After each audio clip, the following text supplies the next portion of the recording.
வணக்கம். இப்போ இந்த வீடியோ ப்ரெசன்டேஷனில் நம்ம எம்சிஎக்ஸ் க்ரூட் ஆயில் மார்க்கெட்டில் இன்றைக்கி எப்படி ட்ரேட் பண்ணலாம் அப்படின்றத பற்றி பார்க்கலாம். அதுக்கு முன்னாடி நேற்று மார்க்கெட்டில் என்ன நடந்தது, நம்ம என்ன எதிர்பார்த்தோம் அப்படின்றத பார்ப்போம். நீங்கள் பார்த்துட்ருக்கிறது க்ரூட் ஆயிலோட 7 நிமிஷம் கேண்டில்ஸ்டிக் சார்ட். இந்த கேண்டில்ஸ்டிக் தான் நேற்று மார்க்கெட்டோட ப்ரைஸ் ஓப்பனிங் 2160 பக்கமாக ஓப்பன் ஆகிருக்கு க்ரூட் ஆயில் மார்க்கெட்டாக. நம்ம என்ன எதிர்பார்த்தோம் அப்படின்னா க்ரூட் ஆயில் மார்க்கெட் டவுன் ட்ரெண்டுக்கு சாதகமாக இருக்கும்னு எதிர்பார்த்தோம். 2260 ரெசிஸ்டன்ஸ் ஆச்சு, டவுன் ட்ரெண்டுக்கு சாதகமாக இருக்கும்னு எதிர்பார்த்தோம்.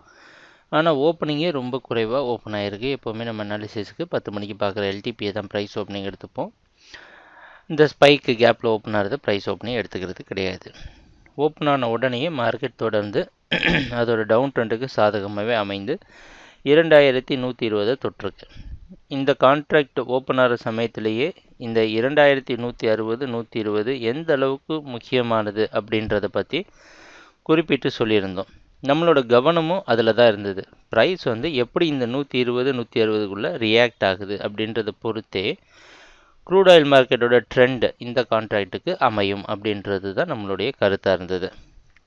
ப்ரைஸ் 2120 தொட்ட உடனே பார்த்தீங்கன்னா நல்ல ஒரு பையிங் காரணமாக மார்க்கெட் மேலே போயிருந்தாலும் மறுபடியும் ஒரு ரெசிஸ்டன்ஸ் எடுத்து கீழே வர முயற்சி செஞ்சு திருப்பியும் அதை உடைக்கிற சமயத்தில் நம்ம எதிர்பார்த்த மாதிரி இந்த 120 160 அப்படின்றது ஒரு மிக முக்கியமான ஜோனாக இருந்து பையிங்க்கு சாதகமாக மார்க்கெட்டை மாற்றி 2220 பக்கமாக க்ளோசிங் வந்திருக்கு. இதுதான் நேற்று மார்க்கெட்டில் நடந்த முழுமையான ப்ரைஸ் ஆக்ஷன். நம்ம எதிர்பார்த்த மாதிரி மார்க்கெட் நடந்திருக்கு. இன்றைக்கி மார்க்கெட்டோட ப்ரைஸ் ஓப்பனிங் 2220 பக்கமாகவே ஓப்பன் ஆகிறதுக்கு வாய்ப்பு இருக்கிற மாதிரி வெளிநாட்டில் இருக்க நைமெக்ஸ் மார்க்கெட் வச்சு பார்க்குறப்ப தெரியுது. அந்த அடிப்படையில் தொடர்ந்து க்ரூட் ஆயில் மார்க்கெட் பையிங்க்கு சாதகமாக இருக்கும்னு எதிர்பார்க்கலாம். 2160 வரைக்கும் நீங்கள் பை பண்ணலாம். 150 பக்கமாக ஸ்டாப் லாஸ் போட்டு ட்ரேட் பண்ணலாம்.